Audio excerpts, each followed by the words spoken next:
Hey guys, Notion for CEOs. This is the CEO operating system, step by step.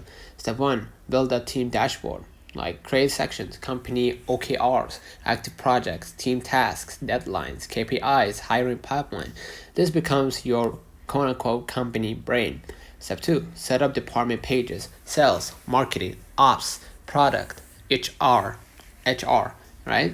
Each includes meeting notes, workflows, templates, systems, roadmaps. Step 3, create automated task systems. Use Notion automations plus Zapier. New lead in CRM, create task in Notion.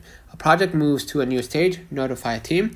Weekly summary sent via Slack. Step 4, build a CEO weekly review. Include revenue this week, KPIs that moved, wins, bottlenecks, decisions needed, priorities for next week. This keeps the entire company aligned.